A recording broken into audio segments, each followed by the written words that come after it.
Assalamualaikum warahmatullahi wabarakatuh. Alhamdulillahirrahmanirrahim.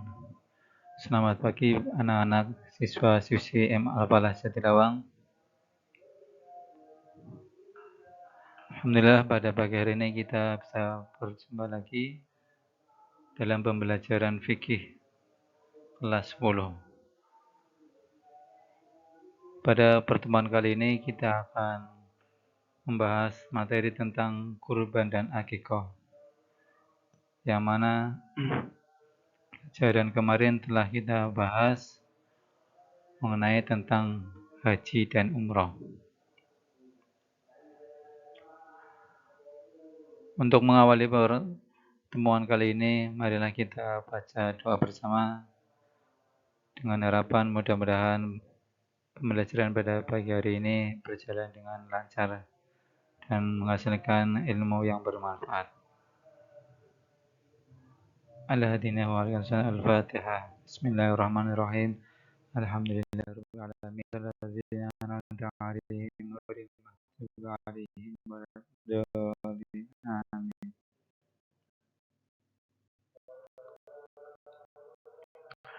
Untuk materi kurban dan akikah, tujuan pembelajaran yaitu menganalisis ketentuan ibadah kurban dan akikah sehingga peserta didik mampu meningkatkan kesadaran dan ketaatan sebagai wujud syukur kepada Allah Subhanahu wa taala. Adapun kriteria ketercapaian tujuan pembelajaran, yang pertama menganalisis ketentuan hewan kurban dan akikah, menganalisis ketentuan penyembelihan hewan kurban dan akikah, menganalisis ketentuan pendistribusian daging kurban dan akikah, dan menganalisis hikmah tasyri' adanya kurban dan akikah. Kita bisa lihat peta konsep pada pembelajaran pada kali ini yaitu tentang kurban. Nanti akan kita bahas hukum, sejarah, ketentuan, serta tata cara penyembelihan kurban dan pemanfaatan daging kurban. Untuk yang akikah, mengenai hukum dan ketentuan akikah, jenis dan ketentuan hewan akikah, serta waktu pelaksanaan akikah. Materi yang pertama itu tentang kurban. Kurban dalam bahasa Arab berarti dekat, ya, secara bahasa. Sedang dalam pengertian syar'i atau istilah, kurban berarti menyembelih hewan yang telah memenuhi syarat tertentu di dalam waktu tertentu dengan niat ibadah guna mendekatkan diri kepada Allah Subhanahu wa taala. Dan penyembelihan kurban ketika hari raya Idul Adha disebut dengan istilah udhiyah. Hukum kurban, hukumnya sunnah muakkad, ya, yang sangat dianjurkan bagi orang yang mampu. Dan apabila ada orang yang mampu tapi tidak mau melaksanakan kurban, maka hukumnya makruh. Dasar daripada pelaksanaan syariat kurban yaitu sesuai dengan surat Al-Kautsar ayat 1-3. Bismillahirrahmanirrahim. Inna a'tainakal kautsar fasholli li rabbika wanhar inna syani'aka wal abtar. Yang artinya, sungguh kami telah memberimu Muhammad nikmat yang banyak, maka laksanakanlah sholat karena Tuhanmu dan berkurbanlah sebagai ibadah mendekatkan diri kepada Allah SWT. Sebagian ulama berpendapat bahwa berkurban itu hukumnya wajib, sedangkan jumhur ulama berpendapat hukumnya berkurban itu sunnah muakkad dengan alasan berdasar pada dawuh Rasulullah yaitu umirtu bin nahri wa huwa sunnatul lakum. Aku diperintahkan berkurban dan kurban itu sunnah bagimu. Hadis riwayat Imam Tirmidzi. Hukum kurban menjadi wajib apabila kurban tersebut dinazarkan. Menurut Imam Malik, apabila seorang membeli hewan dengan niat untuk berkurban, maka wajib menyembelihnya. Alasan tadi niatnya atas dasar nazar. Latar belakang disyariatkannya kurban, yang mana telah disebutkan dalam Al-Quran bahwasanya tentang ceritanya Nabi Ibrahim ketika bermimpi menyembelih putranya yang bernama Ismail sebagai persembahan kepada Allah Subhanahu wa taala. Mimpi itu kemudian diceritakan kepada Nabi Ismail dan setelah mendengar cerita itu ia langsung meminta agar sang ayah melaksanakan sesuai mimpi karena itu diyakini bahwasanya mimpi tersebut benar-benar datang dari Allah Subhanahu wa taala. Sebagaimana dalam surat As-Saffat. Bismillahirrahmanirrahim. Falamma balaghu ma'as-sa'i qala ya bunayya inni ara fil manami anni adbauka fanzur madza tara qala ya abati fa'al ma tu'mar satajiduni insyaallahu minas sabirin. Artinya, maka tatkala anak itu sampai pada umur yang sanggup berusaha bersama-sama Ibrahim, Ibrahim berkata, "Hai anakku, sesungguhnya aku melihat dalam mimpi bahwa aku menyembelihmu. Maka pikirkanlah, apa pendapatmu?" Ia menjawab, "Hai bapakku, kerjakanlah apa yang diperintahkan kepadamu. Insya Allah kamu akan mendapatiku termasuk orang-orang yang sabar." Kemudian hari berikutnya, Nabi Ismail dengan segala keikhlasan hati menyerahkan diri untuk disembelih oleh ayahandanya sebagai persembahan kepada Allah Subhanahu wa taala dan sebagai bukti ketaatan Nabi Ibrahim alaihissalam kepada Allah Subhanahu wa taala. Mimpi itu dilaksanakan, adapun acara penyembelihan segera dilaksanakan ketika tanpa disadari yang di tangan adalah kenyataannya yaitu seekor domba.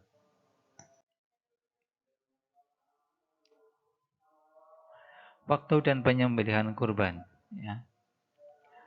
Untuk waktu penyembelihan kurban, maka tetapkan untuk menyembelih kurban sejak selesai sholat Idul Adha atau 10 Zulhijjah. Ya, sampai terbenam matahari pada tanggal 13 Zulhijjah. Sebagaimana sabda Rasulullah, "Man kana dzabaha qabla an tusalliya falyadbah makanaha ukhra." Barang siapa menyembelih hewan kurban sebelum kita mengerjakan sholat, maka hendaklah ia menyembelih yang lain sebagai gantinya. Hadis muttafaqun alaih. Adapun tempat menyembelih sebaiknya dekat dengan tempat pelaksanaan sholat Idul Adha. Hal ini sebagai sarana untuk syiar agama Islam. Ketentuan hewan kurban. Hewan kurban dijadikan kurban dengan syarat itu hewan ternak. Ya. Sebagaimana firman Allah Subhanahu wa taala, Bismillahirrahmanirrahim. Walikul ummatin ja'alna mansakan liyadhkuru ismallahi 'ala ma razaqahum min bahimatil an'am. Fa ilahukum ilahu wahid falahu aslimu wa basyiril mukhbitin. Artinya, dan bagi tiap-tiap umat telah kami syariatkan penyembelihan berupa kurban supaya mereka menyebut nama Allah terhadap binatang ternak yang telah dirizkikan Allah kepada mereka. Maka Tuhanmu ialah Tuhan yang Maha Esa. Karena itu berserah dirilah kamu kepadanya dan berilah kabar gembira kepada orang-orang yang tunduk atau patuh kepada Allah. Hewan yang dimaksud adalah hewan seperti unta, sapi, kerbau, dan kambing atau domba. Adapun hewan-hewan tersebut dapat dijadikan hewan kurban dengan syarat telah cukup umur dan tidak cacat, semisal pincang, sangat kurus atau sakit. Ketentuan cukup umur itu meliputi yang pertama, domba sekurang-kurangnya berumur 1 tahun atau telah tanggal giginya. Yang kedua, kambing biasanya sekurang-kurangnya berumur 1 tahun. Yang ketiga, unta sekurang-kurangnya berumur 5 tahun. Yang keempat, sapi atau kerbau sekurang-kurangnya berumur 2 tahun. Hewan yang sah untuk dikurbankan adalah hewan yang tidak cacat, baik karena pincang, sangat kurus, putus telinganya, putus ekornya, atau karena sakit. Seekor kambing atau domba hanya untuk berkurban 1 orang, sedangkan seekor unta, sapi, atau kerbau masing-masing untuk 7 orang.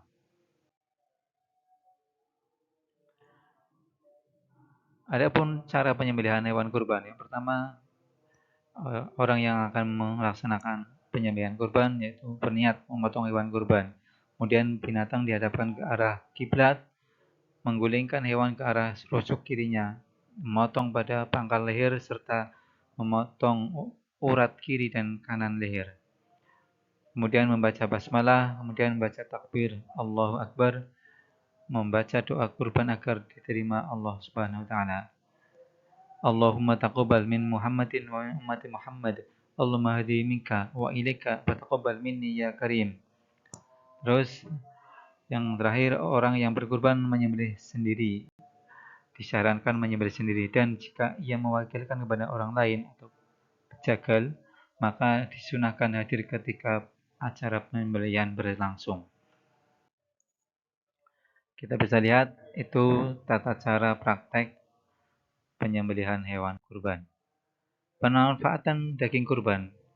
Dan orang yang berkurban sunnah hanya boleh mengambil bagian yang maksimal sepertiga. Ia tidak boleh menjual bagian apapun dari hewan kurban. Ini berlaku bagi kurban nazar, tidak boleh mengambil apapun. Atau kurban sunnah. Adapun daging kurban sendiri diberikan kepada orang-orang fakir dan miskin dalam bentuk daging segar, berbeda dengan ibadah hakikoh.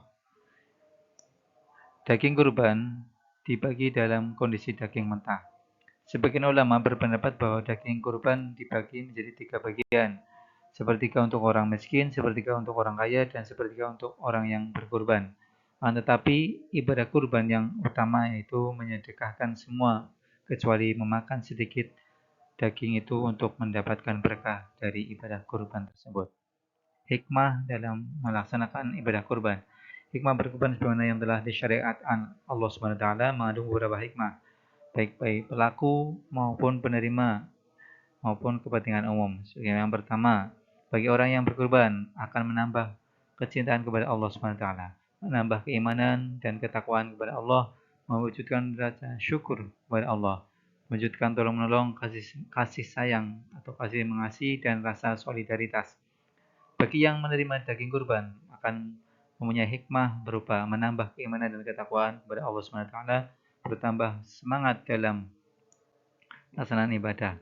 Bagi kepentingan umum, contohnya hikmahnya yaitu memperkokoh tali persaudaraan, karena ibadah kurban melibatkan semua lapisan, baik fakir, miskin, orang kaya ataupun yang lainnya.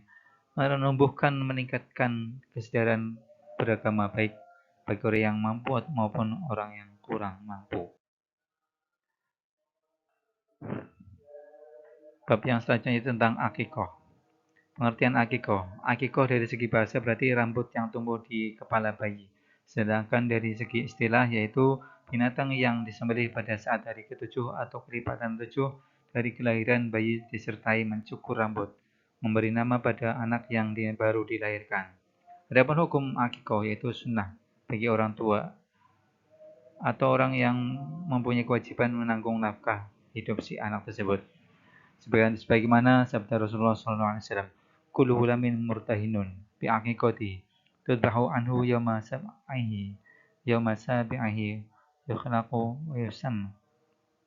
Artinya, setiap anak tergadai dengan akikahnya yang disembelih baginya pada hari ke-7, dicukur rambutnya dan diberi nama. Hadis riwayat Imam Ahmad dan Imam yang 4. Jenis dan syarat hewan akikoh. Akikoh untuk anak laki-laki jumlah 2 ekor kambing, dan untuk anak perempuan 1 ekor kambing. Adapun binatang yang dipotong untuk akikoh yaitu syaratnya, yang pertama binatang tersebut dipotong untuk sama seperti hewan kurban. Kalau pada daging kurban disunahkan menyediakan sebelum dimasak, sedangkan daging akikoh disunahkan sesudah dimasak. Hadis Rasulullah SAW. Inna Rasulullah SAW anil ulami syatani makafatani anil jariyati syatun.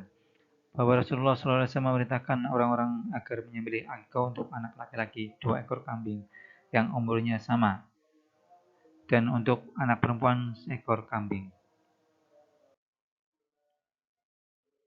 Waktu penyembelihan akikah.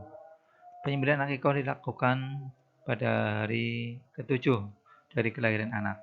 Jika hari ke-7 tidak bisa, maka hendaknya menyembelih pada hari ke-14 atau hari ke-21.